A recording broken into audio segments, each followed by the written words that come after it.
जय श्री कृष्ण। कार्तिक मास हो और माँ तुलसी की बात ना हो, ऐसा कैसे हो सकता है। जब हम बात करते हैं कार्तिक मास की तो हमें तुलसी पूजन सर्वाधिक याद आ जाता है। सबसे पहले सबसे लाभप्रद जो चीज़ बताई जाती है वो तुलसी पूजन बताया जाता है।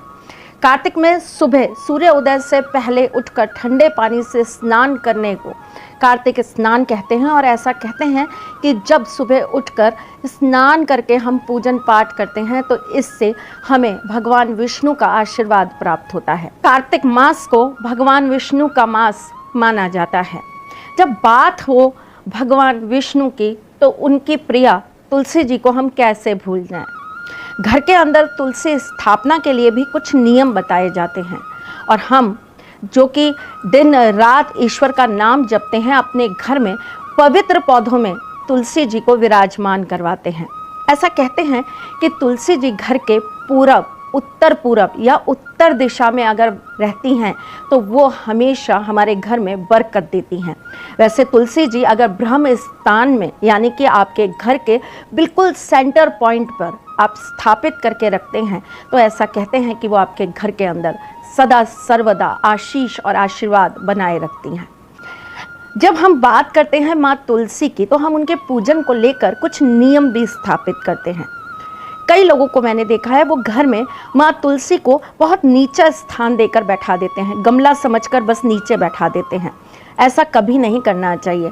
तुलसी जी को हमेशा थोड़ा सा हाथ भर का आपको आसन देकर फिर बैठाना चाहिए। चाहे आप ईंटों पर बैठा दीजिए, टेबल पे बैठा दीजिए, या आप उनके लिए लकड़ी का या फिर मिट्टी का ही एक पिलर बनवा दीजिए। पर माँ तुलसी को सीधा ज़मीन पर कभी नहीं रखा जाता।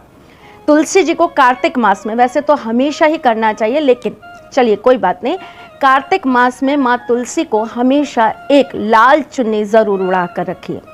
माँ तुलसी का पूजन करते वक्त आप उनसे अपने मन की मनोकामना बोल दीजिए ताकि वो बात आपकी हरि के दरबार तक पहुंच जाए, हरि के कान तक पहुंच जाए और भगवान विष्णु आपकी हर मन मुराद पूरी कर दें। जब हम बात करते हैं तुलसी जी की तो हम ये कहते हैं कि वो घर में सुख शांति देने वाली होती हैं। जिस आंगन में तुलसी जी का वास होता है उस घर में हमेशा सकारात्मकता बनी रहती है। जब आप नियमित रूप से तुलसी जी का पूजन करते हैं और फिर तुलसी माँ आपके घर में सूख जाती हैं या खराब हो जाती हैं तो आप ये मान लीजिए कि कोई बहुत बड़ी आपदा या कोई बहुत बड़ी विपदा आप पर आते आते टल गई है, जिसे माँ ने अपने ऊपर ले लिया है। सूखी हुई तुलसी जी को या तो आप जल में प्रवाहित करिए या फिर आप उन्हें किसी भी मंदिर के परिसर में गाड़ आइए, थोड़ा सा गड्ढा करिए और वहाँ पर गाड़ आइए।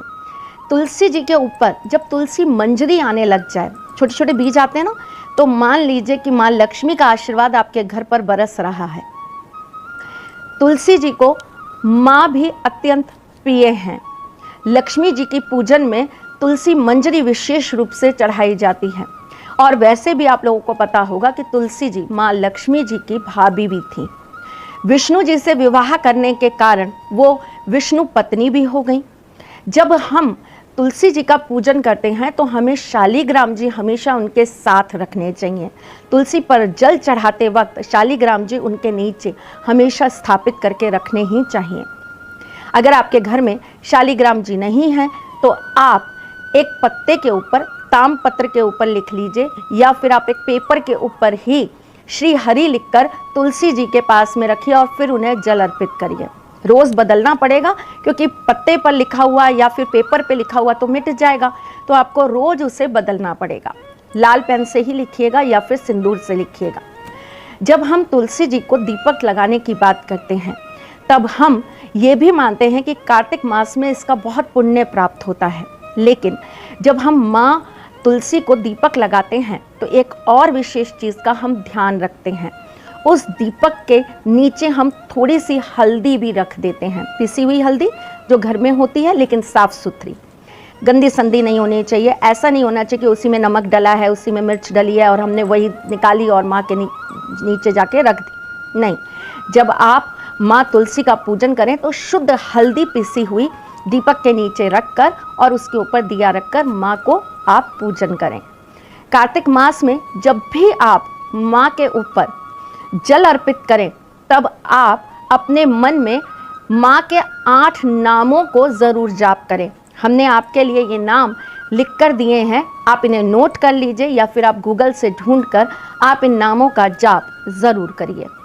तुलसी से बनी हुई माला अगर आप कार्तिक मास में किसी भी हरि मंदिर में जाकर चढ़ा देते हैं तो इससे आपके जन्म जन्मांतर के पाप खत्म हो जाते हैं। तुलसी माँ केवल ज्योतिष में, अध्यात्म में ही नहीं, हमारी मेडिसिन्स में, आयुर्वेद में अपना एक बहुत ही अलग वर्चस्व रखती हैं। क्या आपको एक और चीज़ पता है? धनतेरस पे एक लोटे के अंदर अगर आप श्यामा तुलसी के 5 पत्ते डाल देते हैं, 2 तरह की, वैसे तो 3 तरह की होती हैं, लेकिन हमें नॉर्मली 2 ही तरह की तुलसी दिखाई देती हैं, एक रामा और एक श्यामा। जो हरे रंग की होती है वो रामा होती हैं, जो थोड़ी सी बैंगनी सी काली सी होती हैं वो श्यामा होती हैं। तो आपको श्यामा तुलसी से ही काम करना है। आपको एक लोटे के अंदर श्यामा तुलसी के कुछ पत्ते धनतेरस पर अपने मंदिर में रख देने हैं। धनतेरस पे रखे रहेंगे, छोटी दिवाली पे रखे रहेंगे, बड़ी दिवाली पे रखे रहेंगे, और उसके बाद आप इस जल का छिड़काव अपने पूरे घर में, अपनी दुकान में, आपकी फैक्ट्री है तो वहाँ पर, आप जिस भी जगह से सकारात्मक ऊर्जा या माँ लक्ष्मी का आशीर्वाद चाहते हैं वहाँ आप छिड़काव कर देंगे। इस जल का छिड़काव आपके लैट्रिन बाथरूम में नहीं होता, और इस जल का छिड़काव उस जगह पर नहीं होता जहाँ पर गंदगी होती है। बचा हुआ जल आप एक लोटे में या आप एक बोतल में भरकर भी रख सकते हैं, जिसे आप नित्य नियम से ग्रहण कर सकते हैं। पवित्र जल होता है, बच्चों को ज़रूर पिलाना चाहिए। इससे बच्चों की बुद्धि भी कुशार्ग होती है, उनके अंदर संस्कार आते हैं, उनकी नेगेटिविटी खत्म होती है। जिस घर आंगन में माँ तुलसी स्थापित होती हैं उस घर आंगन में कभी भी विपदाएं नहीं आती। लेकिन कुछ लोगों को माँ तुलसी का पूजन करते वक्त कुछ बातें ध्यान रखनी चाहिए। चप्पल जूते माँ तुलसी जी के आसपास बिल्कुल नहीं रखे होने चाहिए। गंदे संदे कपड़ों से या गंदे संदे हाथों से कभी भी माँ तुलसी को हाथ मत लगाइए। बच्चों की पहुंच से माँ तुलसी जी को थोड़ा सा दूर रखिए। वो पौधा नहीं है, बहुत पवित्र हैं और हमारे लिए देवी पूज्य हैं। उनको आप ऐसी जगह स्थान दे के रखिए जहाँ पर आप उनका बिल्कुल पूजन उस तरह से कर सके जैसे आपके घर में खड़े हुए ठाकुर जी का करते हैं। तुलसी के 2 पत्र रोज आपको ठाकुर जी को चढ़ाने चाहिए। अगर आप लड्डू गोपाल की सेवा करती हैं तो ये कार्य ज़रूर करें। एकादशी, रविवार, किसी भी ग्रहण के दिन तुलसी जी नहीं तोड़ी जाती, उससे पहले तोड़कर आप रख सकते हैं। टूटी हुई तुलसी पत्र को 5 दिन तक हम उपयोग में ले सकते हैं, वो खराब नहीं होती।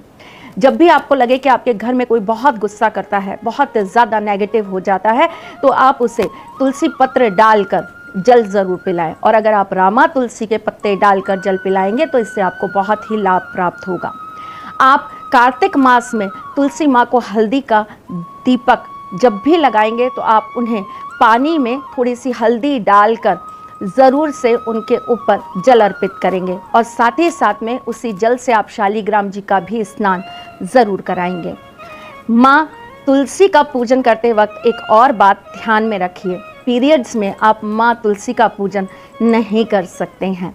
उन्हें ग्रहण कर सकते हैं, खा सकते हैं, क्योंकि पीरियड्स में जो दर्द होता है ना, उसमें तुलसी खाने से बहुत फ़ायदा होता है। तुलसी जी के अंदर बहुत पारा होता है जिससे बॉडी की सारी नेगेटिव एनर्जी रिड्यूस्ड हो जाती है, दर्द तुरंत भाग जाता है। लेकिन ये पत्ते आप किसी और से तोड़वाएंगे, आप स्वयं नहीं तोड़ेंगे। सुबह सुबह जब आप माँ तुलसी का पूजन करने जाएं तो 3 ताली बजाकर उन्हें जागृत करें, उन्हें जगाएं, तभी आप उनके पत्ते तोड़ें, तभी आप उनका पूजन करें। देवी तुल्य हैं, और हम हिंदुओं के अंदर तो हर एक चीज़ में हम हरि के दर्शन कर लेते हैं। माँ तुलसी उन्हें अत्यंत प्रिय हैं, और एक तुलसी पत्र पर दौड़े चले आने वाले मेरे गोविंद हमेशा तुलसी जी से सदा सर्वदा प्रसन्न रहते हैं। माँ तुलसी जी का आशीर्वाद आपके घर पर सदा सर्वदा बना रहे। जिस आंगन में माँ तुलसी का वास होता है उस घर के अंदर सुख समृद्धि होती है। लाल कपड़े में अगर आप तुलसी मंजरी को बांधकर दीपावली वाले दिन माँ लक्ष्मी जी को समर्पित करते हैं तो ऐसा करने से माँ लक्ष्मी का आशीर्वाद प्राप्त होता है। लाल कपड़े में तुलसी मंजरी को बांधकर अगर आप अपनी तिजोरी में रख लेते हैं तो ऐसा करने से भी माँ लक्ष्मी का आशीर्वाद प्राप्त होता है। बात बहुत छोटी छोटी है, लेकिन अगर हम इन्हें प्रयोग में लाएं, हम इन्हें ध्यान रखें तो जीवन के अंदर कभी कठिनाइयाँ नहीं आती।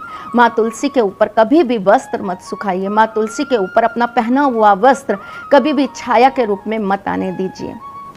छोटी छोटी बातें हैं, लेकिन मैंने कहा ना, हर एक चीज़ में हरि के दर्शन हैं, हर एक चीज़ में ठाकुर दिखते हैं, हर एक चीज़ में गोविंद का हमें रूप प्रतिरूप दिखाई देता है। तो बस माँ तुलसी जी से भी यही आशीर्वाद प्राप्त करिए कि उनकी कृपा और हरि की कृपा सदा सर्वदा आप पर बनी रहे। इसी आशीर्वाद और इसी आस के साथ आज के लिए इजाज़त चाहती हूँ। फिर आती हूँ कुछ नया, कुछ अलग, कुछ अद्भुत लेकर। हम जल्द मिलेंगे, तब तक के लिए जय श्री कृष्ण।